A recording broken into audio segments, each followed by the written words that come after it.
Julio de 1969. El Apolo 11 está listo para el lanzamiento. T-menos 25 segundos y contando. Todo en orden. Bermuda, 15. Bermuda, adelante. 14. Tras una década de trabajo, la NASA está a menos de 4 días de llevar a un hombre a la Luna. Iniciando secuencia de ignición. 6, 5, 4, 3, 2, 1. Despegue. Ha despegado.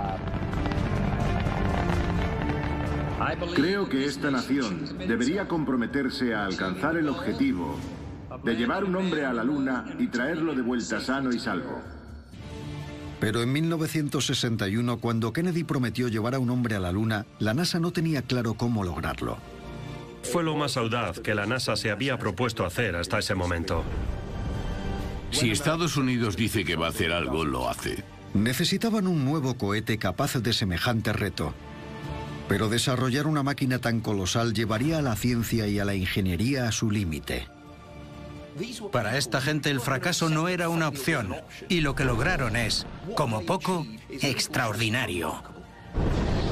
Sigue siendo el cohete más potente jamás fabricado. Este programa relata la increíble historia de cómo la NASA construyó la máquina que llevaría al hombre a la Luna. Luz verde para entrar en órbita. Saturno 5.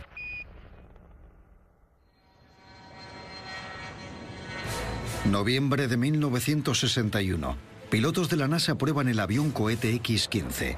Todo listo. Lanzamiento. El ángulo está bien, Bob. Alcanzó una velocidad de Mach 6.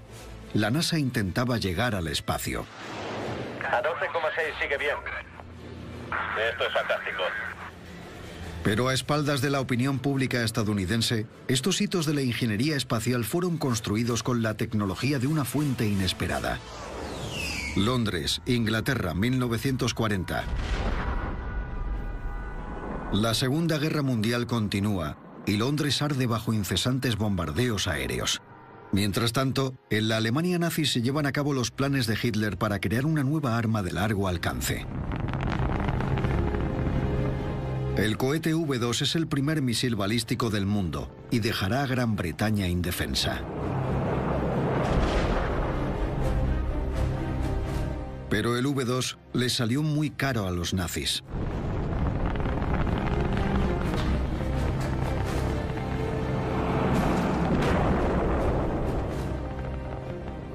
Estas pruebas iniciales supondrían los primeros pasos hacia los vuelos espaciales tripulados.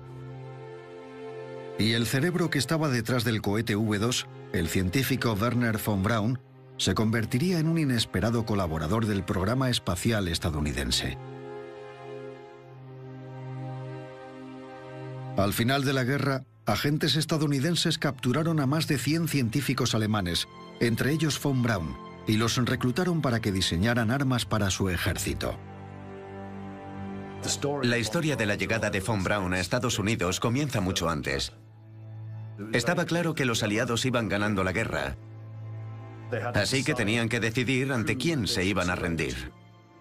Les preocupaba el tratamiento que podrían recibir por parte de los rusos, así que les quedaba Estados Unidos. Von Braun y su equipo desembarcaron en Estados Unidos en septiembre de 1945 con 15 toneladas de documentos y más de 100 cohetes V2. La supremacía espacial era crucial. Dejaba claro al resto del mundo que teníamos superioridad tecnológica ante nuestros rivales. Y por eso, el país se llevó una sorpresa cuando los rusos pusieron en órbita el primer satélite artificial. 4 de octubre de 1957. Todos los habitantes del planeta han oído hablar de él. Muchos lo han visto. Y todos han leído algo sobre el tema. En 1957, Estados Unidos presenció espectaculares victorias soviéticas en el espacio que impactaron al país. El 4 de octubre de 1957, la Unión Soviética lanzó el Sputnik 1, el primer satélite artificial del mundo. El Sputnik provocó un terremoto en Estados Unidos. Fue un acontecimiento mundial. Los estadounidenses se quedaron muy sorprendidos cuando una dictadura les adelantó en la carrera espacial y puso en órbita el primer objeto alrededor de la Tierra. Todos los días daba la vuelta a la Tierra 16 veces. Sobrevolaba territorio norteamericano y no había nada que pudieran hacer al respecto. Por eso les afectó tanto. El 3 de noviembre de 1957, el segundo satélite artificial de la Tierra entró en órbita. Un mes después, Estados Unidos volvió a sufrir una humillación cuando el Sputnik 2 puso en órbita un ser vivo, una perra llamada Laika. No llevaba a bordo un transmisor de radio primitivo, sino un organismo vivo complejo, la perra Laika. Fue un gran salto tecnológico y también psicológico. 6 de diciembre de 1957. A la desesperada, Estados Unidos recurrió al Vanguard. Casi 200 periodistas de todo el mundo llegaron para el gran acontecimiento. Y en la sala de control, la tensión seguía aumentando.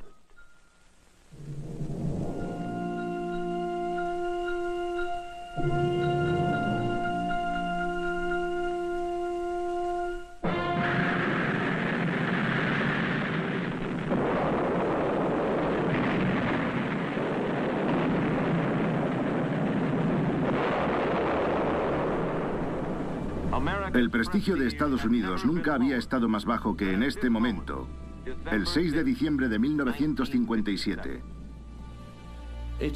Es una sensación horrible cuando las cosas no salen bien o cuando no le salen bien a tus colegas. Te sientes fatal por el resto de ingenieros. Mientras la gente seguía admirando el logro del Sputnik, a este lo llamaban Kaputnik porque no llegó a ningún lado. Fue en ese momento cuando el ejército estadounidense, con Wernher von Braun, se decidió a lanzar un satélite en 60 días. Von Braun y su equipo lanzaron el primer satélite estadounidense el 31 de enero de 1958. Misiles, ignición. Base principal. Despegue.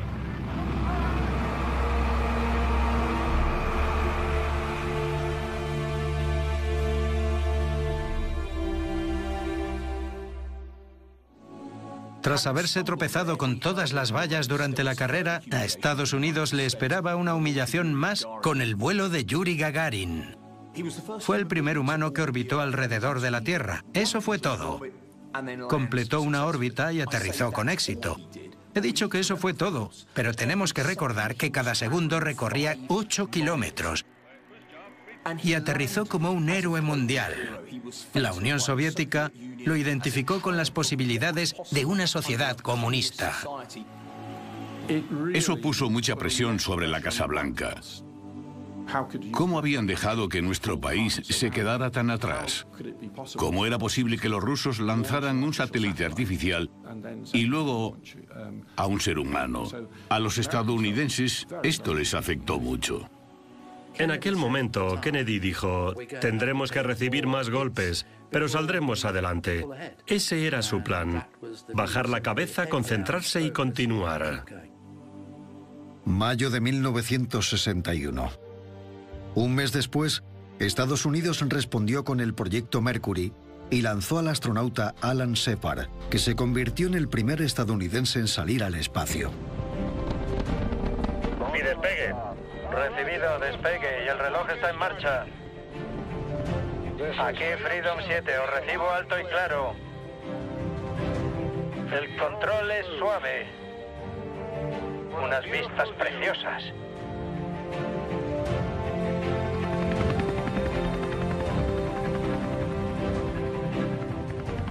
Aunque el vuelo de Shepard fue un éxito, el presidente Kennedy creía que Estados Unidos debía demostrar al mundo que podía superar cualquier logro soviético. El presidente Kennedy comienza un recorrido de 4 instalaciones espaciales en Huntsville, Alabama, donde ha sido recibido por el doctor Wernher von Braun, director de este centro de investigación y desarrollo. Creo que esta nación debería comprometerse a alcanzar el objetivo antes de que acabe esta década de llevar un hombre a la Luna y traerlo sano y salvo de vuelta. Ningún proyecto espacial durante este periodo será más impresionante para la humanidad o más importante para la exploración de largo alcance del espacio. Y ninguno será tan caro o difícil de lograr. Ve con Dios, John Glenn. Gravedad cero y me encuentro bien. Oh, esa vista es tremenda. La promesa de Kennedy inspiraría al pueblo estadounidense, calmaría la histeria y formaría un ejército de ingenieros que asumiría el reto.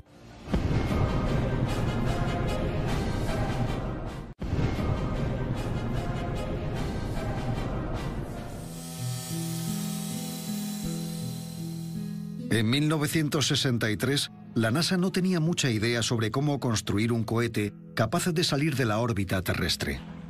El diseño favorito de Von Braun era un cohete colosal conocido como el Nova, capaz de lanzar un gran módulo lunar. Esta pesada nave volaría directamente a la Luna para aterrizar en su superficie antes de regresar a la Tierra. El diseño del Nova acabó siendo abandonado debido a su coste y complejidad. La NASA optó por un diseño alternativo, un vehículo más pequeño compuesto por 3 fases principales. Compuestas por depósitos de combustible y motores, cada fase individual ardería en un momento concreto del lanzamiento.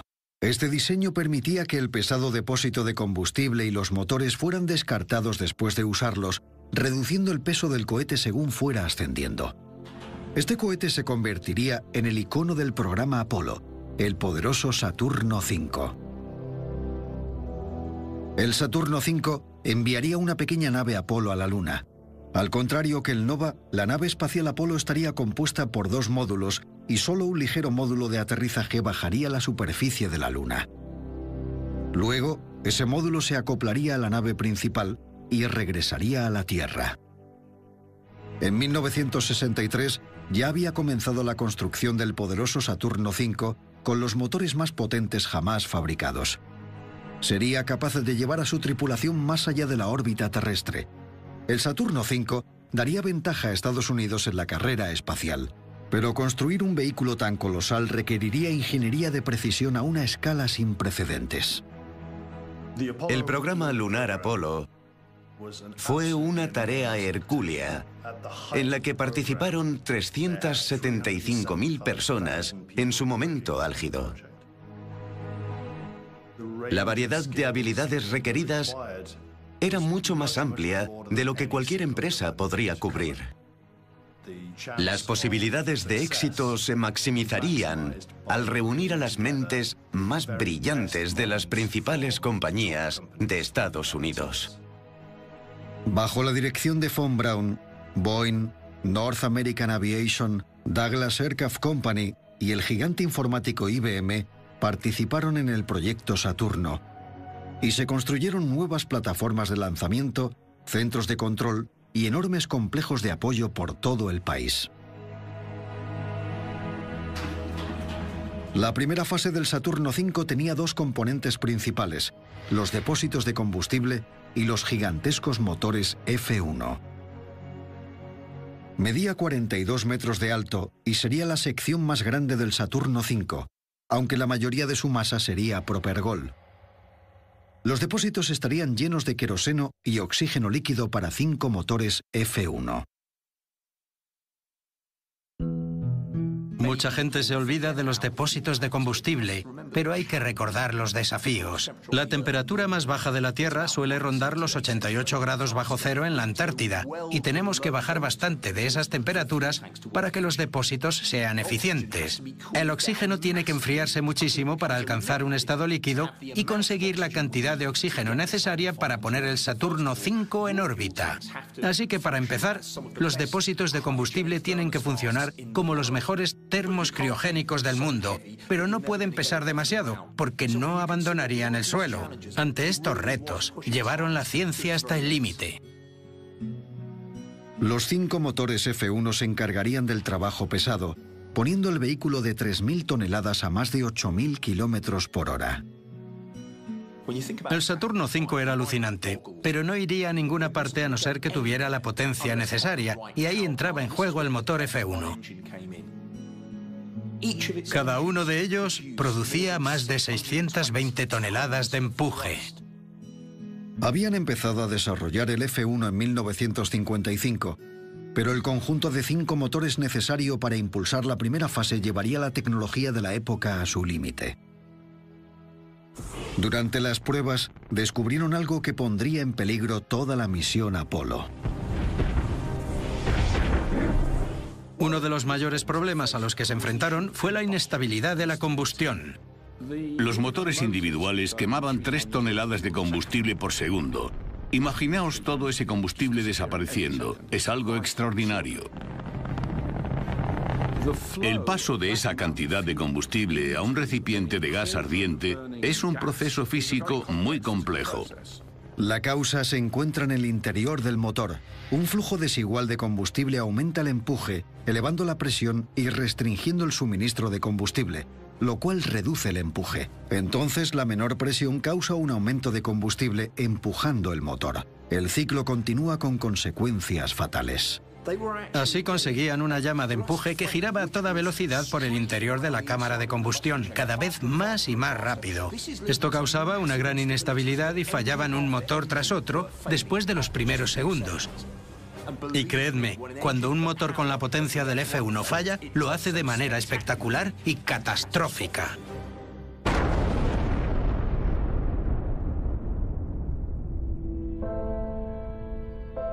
Miles de ingenieros trabajaron sin descanso para resolver el problema y acabaron descubriendo que instalando unos deflectores para equilibrar el flujo de combustible, conseguían una llama más suave y estable.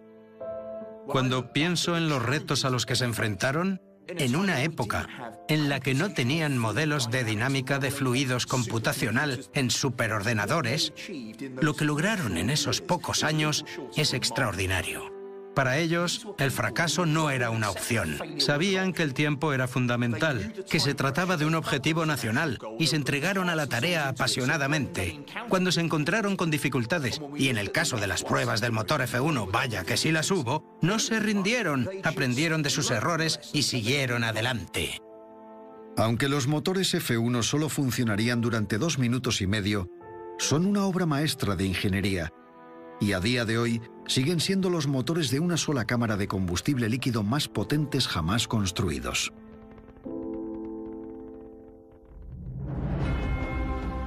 En paralelo al desarrollo de la primera fase, empezaron a trabajar en la construcción de la nave espacial Apolo, que llevaría a los astronautas hasta la Luna y los traería de vuelta. Pero para probar esta fase necesitaban un nuevo cohete. La construcción del Saturno 1B comenzó de manera inmediata. Con una segunda fase más potente, este vehículo pondría en órbita una nave espacial Apolo tripulada para un vuelo de prueba.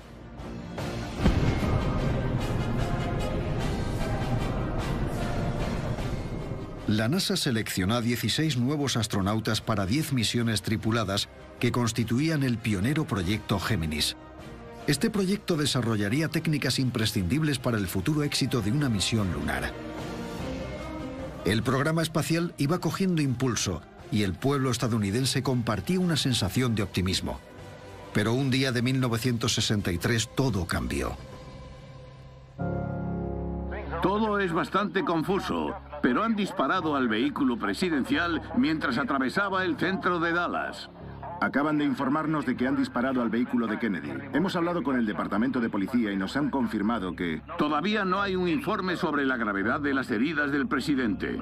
Un policía se tiró al suelo, sacó la pistola y gritó ¡abajo! Y en la otra acera un hombre... Según nos han informado, tanto el gobernador Connolly y el presidente podrían haber resultado heridos durante este intento de asesinato. Según fuentes extraoficiales, tanto el presidente como el gobernador Connolly resultaron heridos en el tiroteo. Señoras y señores, el presidente ha muerto en el Hospital Parkland de Texas.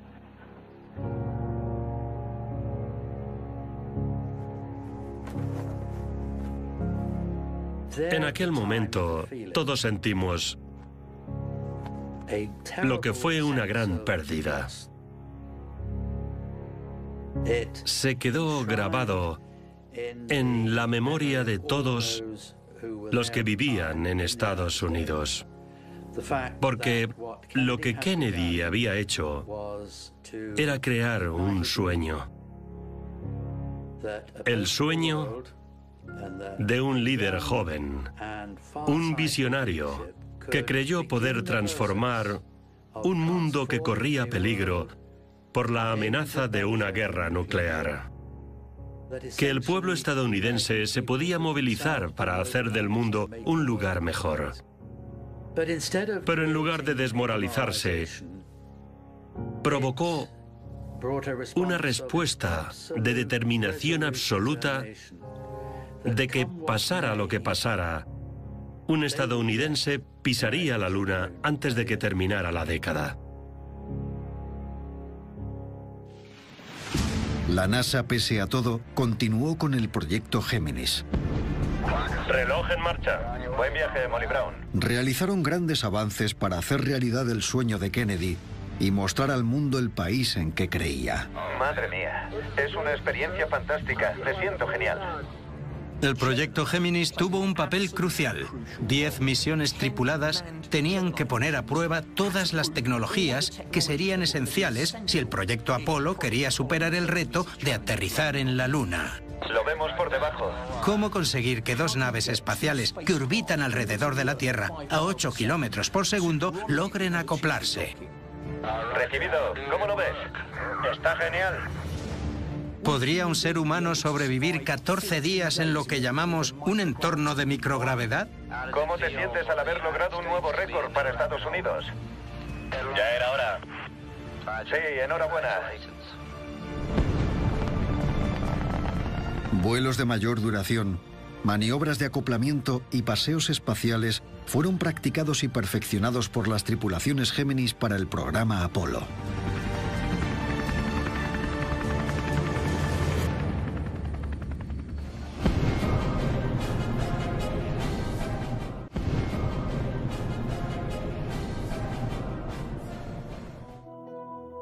La construcción de la tercera fase del Saturno V estaba a cargo de la Douglas Aircraft Company.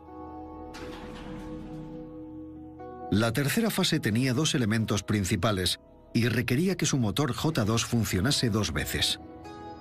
El motor primero pondría la nave en la órbita terrestre y luego volvería a arder para poner la nave rumbo a la Luna.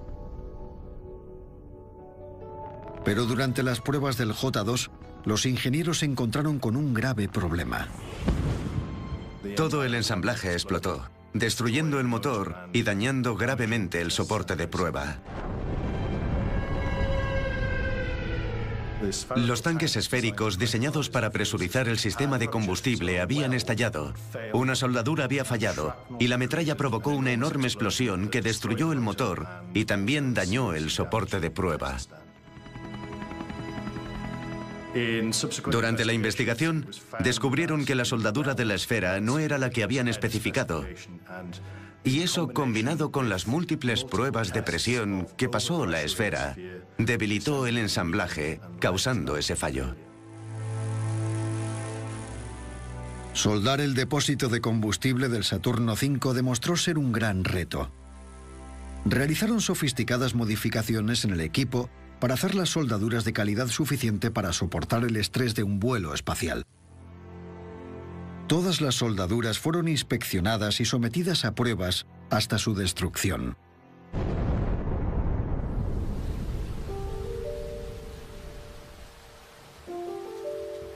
El secreto del diseño del Saturno V se encuentra en la experiencia de los primeros ingenieros alemanes. Su inflexible determinación de hacer pruebas, pruebas y más pruebas, junto con el desarrollo de un sistema tras otro, fueron el motivo de que el programa Saturno funcionara tan bien. A pesar de un progreso constante en la primera y tercera fase, la segunda fase del Saturno V en North American Aviation estaba dando problemas. Debido a los nuevos diseños de la nave espacial Apolo, el Saturno V pesaba demasiado y la reducción de peso debía producirse en la segunda fase. El diseño original de la segunda fase usaba dos depósitos de combustible, Convertirlo en un solo depósito con una mampara común que separara los dos líquidos acortaría la segunda fase y reduciría drásticamente su peso. Pero esto enfrentó a los ingenieros de la segunda fase a uno de los mayores desafíos de toda la construcción. Dos líquidos increíblemente fríos y muy inflamables solo estarían separados por una fina capa aislante.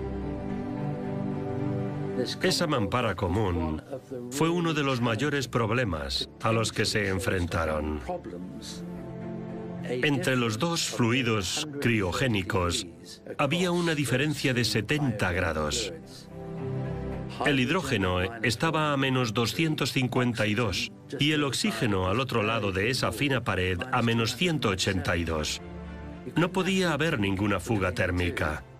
Y la tecnología se llevó al límite respecto a los materiales necesarios para esta mampara común. Y todo esto estaba pasando en paralelo al desarrollo de las distintas fases.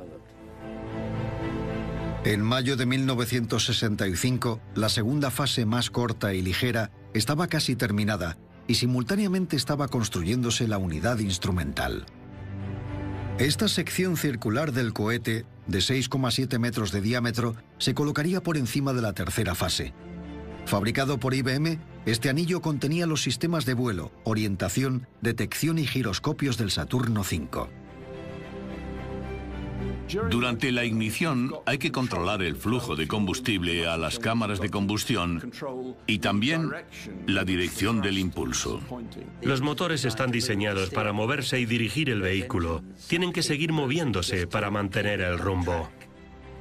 Tenían que controlar ordenadores que recibían señales de varios sensores e indicaban cómo inclinar los motores para producir el empuje en la dirección necesaria. Hay que tener en cuenta cómo eran los ordenadores en los años 60. Los portátiles actuales tienen mucha más potencia. Pero, como con muchos aspectos del programa Apolo, los pequeños pasos que dieron para mejorar la tecnología y aplicarla en nuevos ámbitos forman parte de la historia que nos llevó hasta los portátiles, los ordenadores de a bordo de los coches y todo lo demás. Indirectamente, esos avances acabaron beneficiando a la sociedad. Mientras, la Lockheed Propulsion Company había diseñado y construido el sistema de escape para el lanzamiento. El Saturno V medía 110 metros de alto.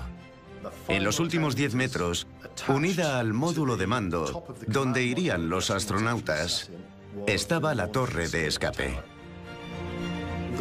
Básicamente servía para llevar a los astronautas a un lugar seguro en caso de que fallara el vehículo.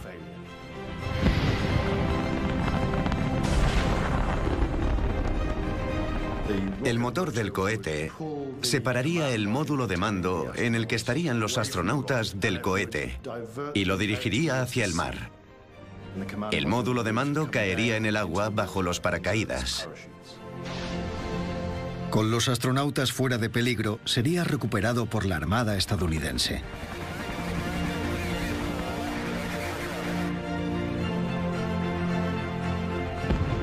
En 1966 los éxitos se sucedieron y parecía que nada podría detener al programa Apolo.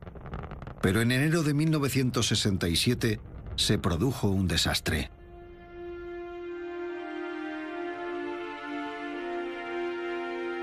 Los astronautas Gus Grissom, Ed White y Roger Chaffee subieron a bordo de un Saturno 1B para una prueba rutinaria de lanzamiento estático. Pero después de cerrar la cápsula, se produjo un incendio. En un entorno de oxígeno puro, el fuego atravesó la nave espacial y mató en segundos a los astronautas atrapados. El incendio del Apolo fue muy traumático. Todos esperábamos tener dificultades y problemas, pero no nos dimos cuenta de que el diseño de la propia nave tenía graves fallos de ingeniería. Así que el incendio fue fatal para la moral del equipo.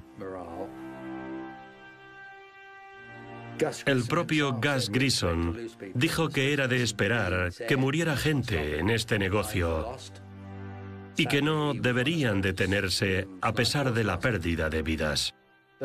Por desgracia, la suya fue una de las que se perdió. Pero igual que la muerte de Kennedy no había debilitado su intención de cumplir con su compromiso, estas 3 muertes no tuvieron ningún efecto negativo en el esfuerzo, determinación y resolución de seguir adelante y llegar a la Luna al final de la década. El programa Apolo se retrasó mientras los ingenieros de la NASA aplicaban nuevas medidas de seguridad contra el fuego. Noviembre de 1967. El fin de la década se acercaba y la NASA abandonó su política de pruebas graduales y decidió realizar una prueba de vuelo más arriesgada. Todas las fases del vehículo fueron montadas en el Centro Espacial Kennedy y el primer cohete Saturno V sería lanzado como el Apolo 4. Todo listo. 30 segundos y contando. Después de años de innovaciones en ingeniería espacial, el primer Saturno V de la NASA, que había costado $135 millones, estaba listo para despegar.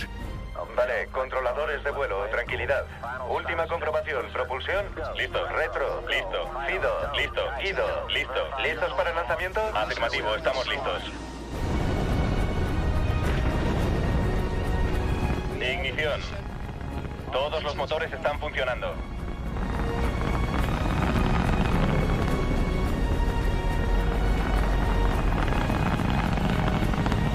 Y despegue. Ha despegado a las 7 de la mañana, hora estándar del este. Fue una escena extraordinaria. Una visión impactante. El peso de un acorazado que se elevaba en vertical por el aire. Fue impresionante. El Apolo 4 dio un gran paso hacia el sueño de pisar la Luna.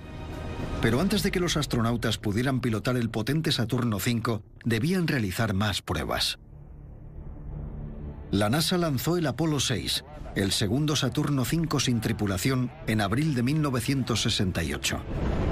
5, 4, 3, 2, 1, 0. Y despegue. Ha despegado a las 7 de la mañana, hora estándar del este. 5 segundos de vuelo y todo va bien. Inicio de cabeceo y balanceo del vehículo. Se dirige al azimut a 72 grados. Los 5 motores F1 están funcionando. Todo va bien en cuanto a la seguridad.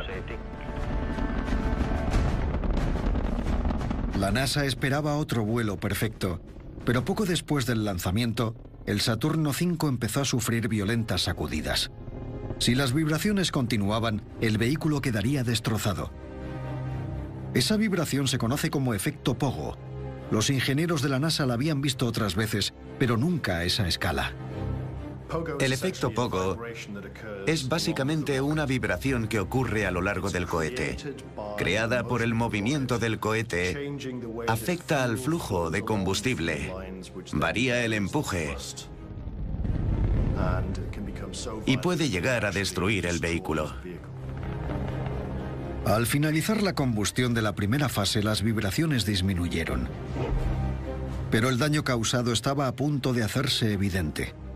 4 minutos después de la ignición de la segunda fase, 2 de los motores J2 perdieron potencia y se apagaron. Nos han informado de la pérdida de los motores 2 y 3. Con 2 motores menos, la NASA se preparó para abortar la misión, pero el resto de motores corrigió la trayectoria y el cohete llegó a la órbita. Después de este precario vuelo, la NASA investigó el problema del efecto Pogo. Sus ingenieros descubrieron que las vibraciones habían roto un conducto de combustible causando el fallo de los motores. Los datos de vuelo del Apolo 6 también revelaron que los astronautas no habrían sobrevivido a las violentas vibraciones si hubieran estado a bordo. La NASA debía eliminar el efecto Pogo. En un momento dado, la NASA tuvo unos 1000 ingenieros trabajando en el problema del efecto Pogo. Decidieron poner en práctica en los siguientes vuelos Los sistemas de supresión de pogo que habían desarrollado, pero no habían aplicado debido a su complejidad, coste y los retrasos que hubieran causado. Aunque los ingenieros aplicaron medidas de supresión a los motores F1 de la primera fase, pasaron varias misiones tripuladas antes de que solucionaran el grave efecto pogo de los motores J2 de la segunda fase.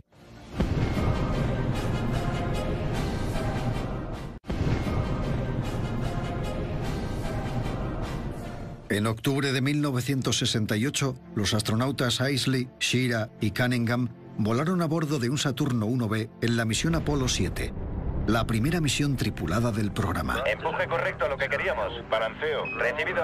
Listos para entrar en órbita. Listos para entrar en órbita. Dieron un repaso general a los sistemas de la nave Apolo en órbita. Recibido. Buenos días a todos los telespectadores. 3, 2, 1, ya. Houston ha aprobado la ignición. Ignición. Los niveles están bien. Vamos bien. Buen trabajo. Todo funcionó a la perfección. Ya estaban listos para llegar más allá. Diciembre 1968. La NASA se acerca a la fecha límite de Kennedy con el Apolo 8, que sería el primer vuelo tripulado del Saturno V y la primera vez que la humanidad intentaría volar más allá de la órbita terrestre, en dirección a la Luna. Era lo más audaz que la NASA había intentado a lo largo de su historia. El reto no era solo llegar a la Luna, sino regresar. El Apolo 8 fue probablemente la decisión más arriesgada que había tomado la NASA en la historia de los vuelos espaciales. Después de años de diseño, desarrollo y pruebas, el Saturno V estaba en manos de la tripulación del Apolo 8, los astronautas Anders, Lovell y Borman. Comienza el vuelo. Reloj en marcha. ¡Quitad la torre! Fuera la torre. Recibido. El lanzamiento de un cohete es un ataque a los sentidos. Te castañetean los empastes. Te da una sacudida interna. Sabíamos a dónde se dirigía el vehículo y teníamos muchas esperanzas puestas en él, no solo por las 3 personas que iban a bordo o por las miles de personas que habían participado en el programa. Pensábamos que el proyecto Apolo representaba el espíritu de la humanidad.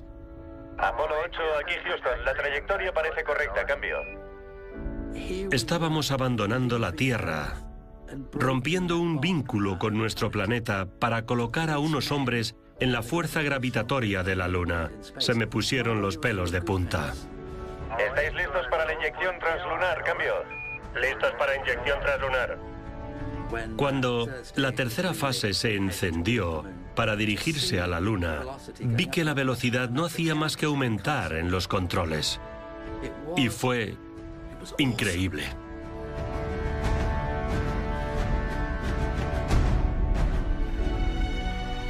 El Apolo 8 orbitó 10 veces alrededor de la Luna y en la Nochebuena de 1968 realizó una retransmisión televisiva histórica. Para toda la gente que está en la Tierra, la tripulación del Apolo 8 tiene un mensaje que nos gustaría transmitir. Al principio, Dios creó el cielo y la tierra. La tierra era soledad y caos, y las tinieblas cubrían el abismo. Dios dijo, haya luz, y hubo luz. Tras comprobar el funcionamiento del Saturno V, la NASA aceleró para lograr aterrizar en la Luna. En marzo de 1969, el Apolo 9 orbitó la Tierra durante 10 días, llevando a cabo el primer vuelo de prueba tripulado del módulo lunar. 3, 2, 1. Retrocohetes. Ignición confirmada. 2 meses después, el Apolo 10 regresó a la Luna para practicar procedimientos de aterrizaje, volando con el módulo lunar a solo 12 kilómetros de la superficie. Estamos muy abajo, Charlie. Recibido, la trayectoria es correcta. Puede sonar cursi, pero es un paisaje de otro mundo. Tras completar las pruebas, estaban preparados para intentar llevar a cabo un alunizaje. 16 de julio de 1969. Los astronautas del Apolo 11, Armstrong, Aldrin y Collins, subieron a bordo del Saturno V. Todo listo. 20 segundos. Sistemas correctos, todo correcto. 11, 10, 9. Iniciamos secuencia de ignición. 6, 5, 4, 3, 2, 1. Todos los motores encendidos.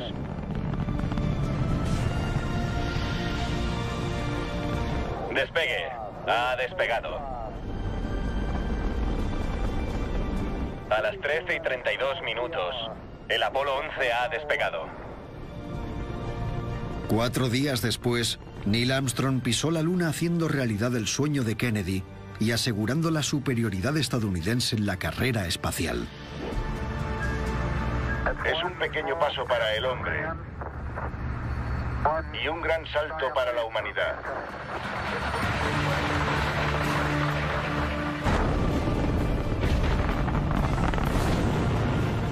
Durante las siguientes 6 misiones, el Saturno V salió siempre victorioso.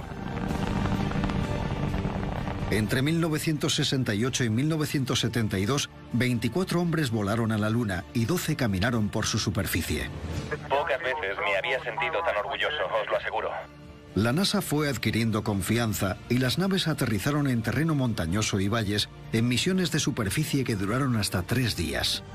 Vaya, Houston, la belleza de este sitio es totalmente increíble.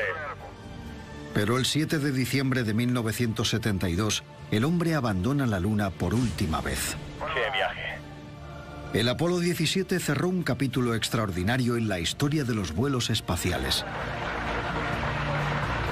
En 1973, el último vuelo del Saturno V lanzó la primera estación espacial estadounidense, y la misión de este extraordinario vehículo llegó a su fin.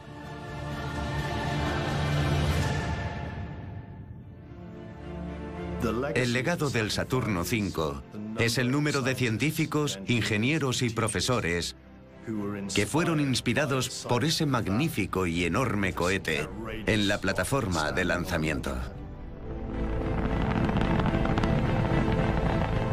Yo pertenezco a la generación que algunos llaman los niños del Apolo. Hizo que me interesara por la ciencia y las matemáticas desde que tengo uso de razón.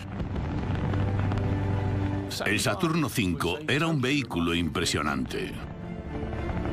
No cabía duda. Era el pináculo de la ingeniería y el símbolo de que el hombre casi había desafiado las leyes de la naturaleza. Como diciendo, puedo hacer lo que quiera, apartaos de mi camino. Sigue siendo el cohete más potente que se ha lanzado desde la superficie de la Tierra.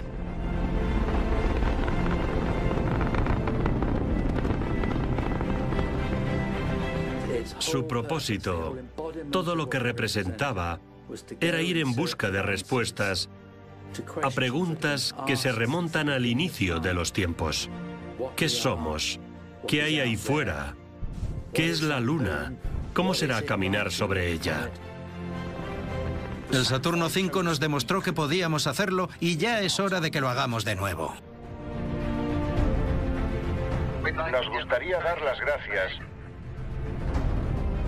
a todos los estadounidenses que construyeron esta nave espacial, que participaron en la construcción, el diseño, las pruebas, y que se dedicaron a ello en cuerpo y alma. A todas esas personas, esta noche os damos las gracias. Que Dios os bendiga. Buenas noches desde el Apolo 11. El Saturno V sigue siendo el vehículo más potente jamás construido y siempre será considerado uno de los mayores logros tecnológicos de la humanidad.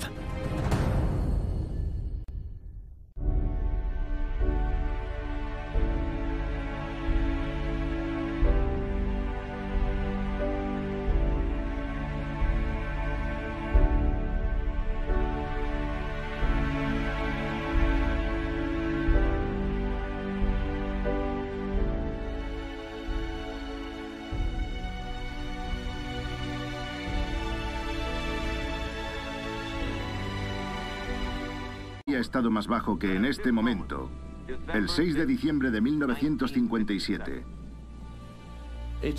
Es una sensación horrible cuando las cosas no salen bien o cuando no le salen bien a tus colegas.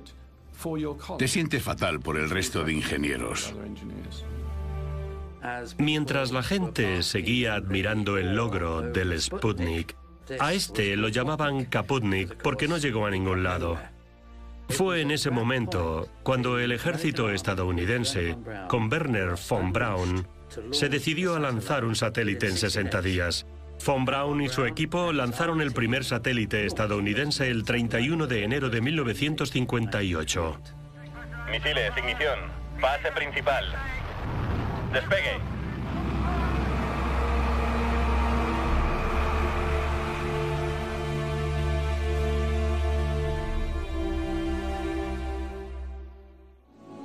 Tras haberse tropezado con todas las vallas durante la carrera, a Estados Unidos le esperaba una humillación más con el vuelo de Yuri Gagarin. Fue el primer humano que orbitó alrededor de la Tierra. Eso fue todo. Completó una órbita y aterrizó con éxito. He dicho que eso fue todo, pero tenemos que recordar que cada segundo recorría 8 kilómetros. Y aterrizó como un héroe mundial. La Unión Soviética lo identificó con las posibilidades de una sociedad comunista. Eso puso mucha presión sobre la Casa Blanca. ¿Cómo habían dejado que nuestro país se quedara tan atrás? ¿Cómo era posible que los rusos lanzaran un satélite artificial y luego a un ser humano? A los estadounidenses esto les afectó mucho. En aquel momento, Kennedy dijo, tendremos que recibir más golpes, pero saldremos adelante. Ese era su plan. Bajar la cabeza, concentrarse y continuar. Mayo de 1961. Un mes después, Estados Unidos respondió con el proyecto Mercury y lanzó. La Segunda Guerra Mundial continúa y Londres arde bajo incesantes bombardeos aéreos. Mientras tanto, en la Alemania nazi se llevan a cabo los planes de Hitler para crear una nueva arma de largo alcance. El cohete V2 es el primer misil balístico del mundo y dejará a Gran Bretaña indefensa. Pero el V2 les salió muy caro a los nazis.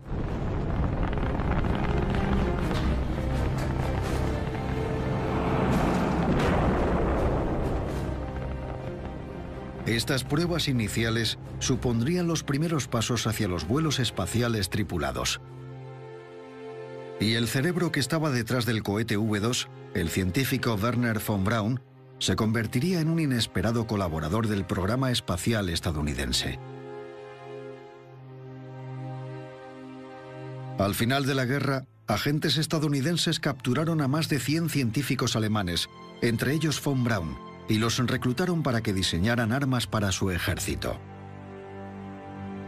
La historia de la llegada de von Braun a Estados Unidos comienza mucho antes. Estaba claro que los aliados iban ganando la guerra, así que tenían que decidir ante quién se iban a rendir. Les preocupaba el tratamiento que podrían recibir por parte de los rusos, así que les quedaba Estados Unidos. Von Braun y su equipo desembarcaron en Estados Unidos en septiembre de 1945 con 15 toneladas de documentos y más de 100 cohetes V2. La supremacía espacial era crucial. Dejaba claro al resto del mundo que teníamos superioridad tecnológica ante nuestros rivales. Y por eso el país se llevó una sorpresa cuando los rusos pusieron en órbita el primer satélite artificial. 4 de octubre de 1957. Todos los habitantes del planeta han oído hablar de él. Muchos lo han visto. Julio de 1969. El Apolo 11 está listo para el lanzamiento. T-menos 25 segundos y contando. Todo en orden. Bermuda. 15. Bermuda, adelante. 14. Tras una década de trabajo, la NASA está a menos de 4 días de llevar a un hombre a la Luna. Iniciando secuencia de ignición. 6, 5, 4, 3, 2, 1. Despegue. Ha despegado. Creo que esta nación debería comprometerse a alcanzar el objetivo de llevar un hombre a la Luna y traerlo de vuelta sano y salvo. Pero en 1961, cuando Kennedy prometió llevar a un hombre a la Luna, la NASA no tenía claro cómo lograrlo. Fue lo más audaz que la NASA se había propuesto hacer hasta ese momento. Si Estados Unidos dice que va a hacer algo, lo hace. Necesitaban un nuevo cohete capaz de semejante reto. Pero desarrollar una máquina tan colosal llevaría a la ciencia y a la ingeniería a su límite. Para esta gente el fracaso no era una opción, y lo que lograron es, como poco, extraordinario. Sigue siendo el cohete más potente jamás fabricado. Este programa relata la increíble historia de cómo la NASA construyó la máquina que llevaría al hombre a la Luna. Luz verde para entrar en órbita. Saturno 5.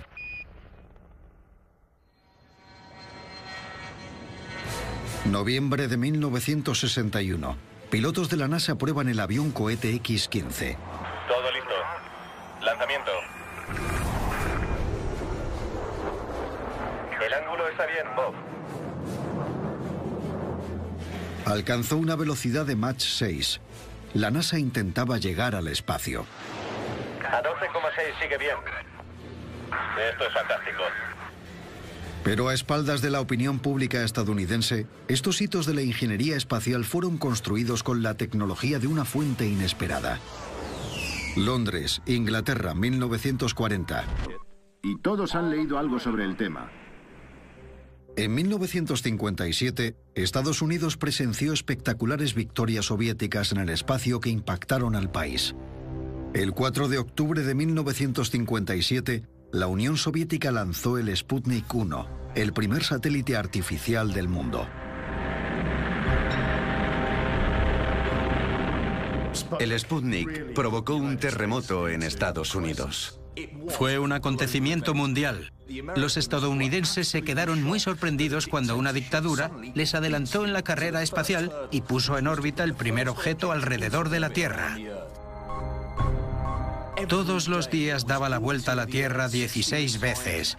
Sobrevolaba territorio norteamericano y no había nada que pudieran hacer al respecto. Por eso les afectó tanto. El 3 de noviembre de 1957, el segundo satélite artificial de la Tierra entró en órbita. Un mes después, Estados Unidos volvió a sufrir una humillación cuando el Sputnik 2 puso en órbita un ser vivo, una perra llamada Laika. No llevaba a bordo un transmisor de radio primitivo, sino un organismo vivo complejo, la perra Laika. Fue un gran salto tecnológico y también psicológico. 6 de diciembre de 1957. A la desesperada, Estados Unidos recurrió al Vanguard. Casi 200 periodistas de todo el mundo llegaron para el gran acontecimiento. Y en la sala de control, la tensión seguía aumentando.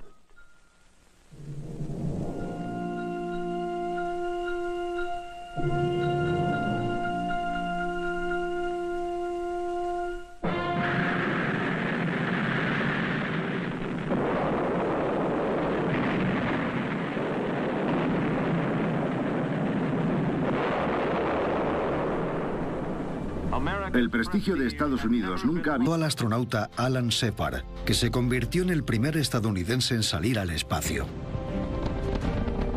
Mi despegue. Recibido, despegue y el reloj está en marcha. Aquí Freedom 7, os recibo alto y claro. El control es suave. Unas vistas preciosas.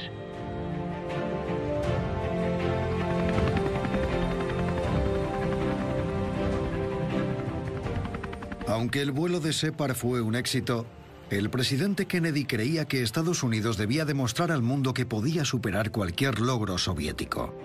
El presidente Kennedy comienza un recorrido de 4 instalaciones espaciales en Huntsville, Alabama, donde ha sido recibido por el Dr. Wernher von Braun, director de este centro de investigación y desarrollo. Creo que esta nación debería comprometerse a alcanzar el objetivo, antes de que acabe esta década, de llevar un hombre a la Luna y traerlo sano y salvo de vuelta. Ningún proyecto espacial durante este periodo será más impresionante para la humanidad o más importante para la exploración de largo alcance del espacio. Y ninguno será tan caro o difícil de lograr. Ve con Dios, John Glenn. Gravedad cero y me encuentro bien. Oh, esa vista es tremenda. La promesa de Kennedy inspiraría al pueblo estadounidense, calmaría la histeria y formaría un ejército de ingenieros que asumiría el reto.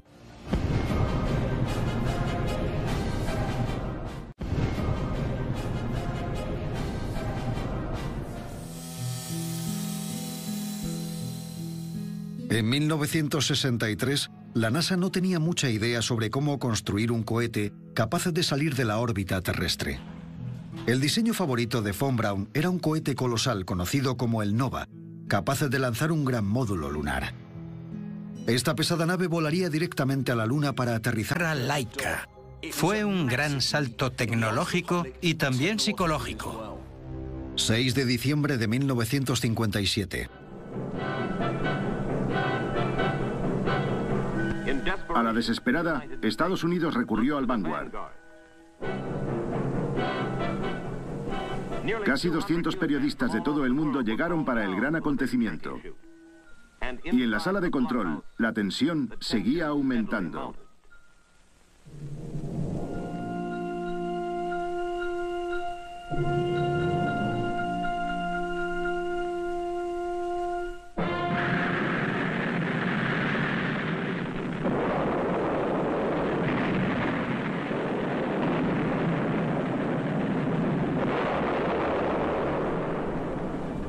El prestigio de Estados Unidos nunca había estado más bajo que en este momento, el 6 de diciembre de 1957.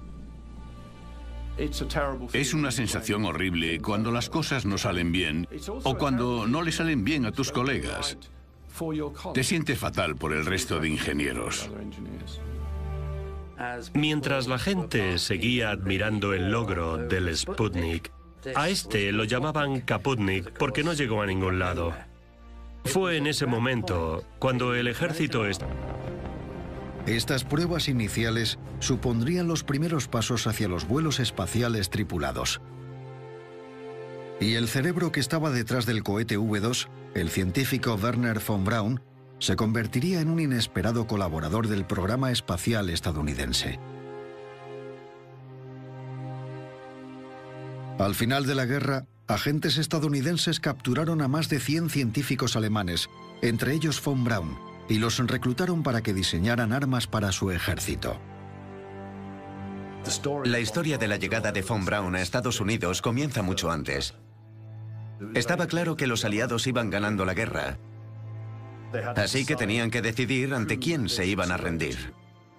Les preocupaba el tratamiento que podrían recibir por parte de los rusos, así que les quedaba Estados Unidos. Von Braun y su equipo desembarcaron en Estados Unidos en septiembre de 1945 con 15 toneladas de documentos y más de 100 cohetes V2. La supremacía espacial era crucial. Dejaba claro al resto del mundo que teníamos superioridad tecnológica ante nuestros rivales. Y por eso el país se llevó una sorpresa cuando los rusos pusieron en órbita el primer satélite artificial.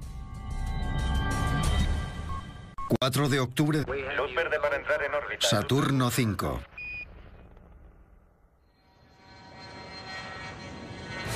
Noviembre de 1961. Pilotos de la NASA prueban el avión cohete X-15. Todo listo. Lanzamiento. El ángulo está bien, Bob. Alcanzó una velocidad de Mach 6. La NASA intentaba llegar al espacio. A 12,6 sigue bien. Esto es fantástico. Pero a espaldas de la opinión pública estadounidense, estos hitos de la ingeniería espacial fueron construidos con la tecnología de una fuente inesperada. Londres, Inglaterra, 1940. La Segunda Guerra Mundial continúa y Londres arde bajo incesantes bombardeos aéreos. Mientras tanto, en la Alemania nazi se llevan a cabo los planes de Hitler para crear una nueva arma de largo alcance. El cohete V2 es el primer misil balístico del mundo y dejará a Gran Bretaña indefensa. Pero el V2 les salió muy caro a los nazis.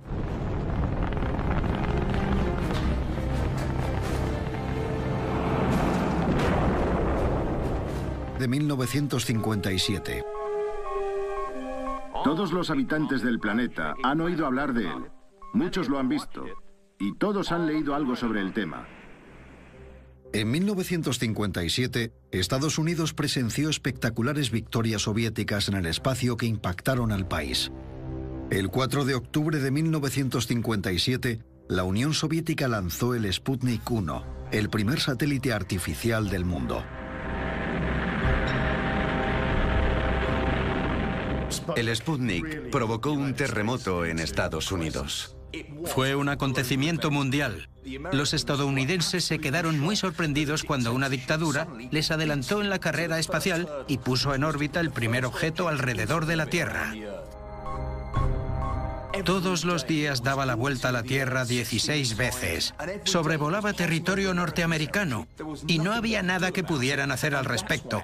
Por eso les afectó tanto. El 3 de noviembre de 1957, el segundo satélite artificial de la Tierra entró en órbita. Un mes después, Estados Unidos volvió a sufrir una humillación cuando el Sputnik 2 puso en órbita un ser vivo, una perra llamada Laika. No llevaba a bordo un transmisor de radio primitivo, sino un organismo vivo complejo, la perra. Julio de 1969, el Apolo 11 está listo para el lanzamiento. De menos 25 segundos y contando. Todo en orden. Bermuda, 15. Bermuda, adelante. 14. Tras una década de trabajo, la NASA está a menos de 4 días de llevar a un hombre a la Luna. Iniciando secuencia de ignición. 6, 5, 4, 3, 2, 1. Despegue. Ha despegado. Creo que esta nación debería comprometerse a alcanzar el objetivo de llevar un hombre a la Luna y traerlo de vuelta sano y salvo.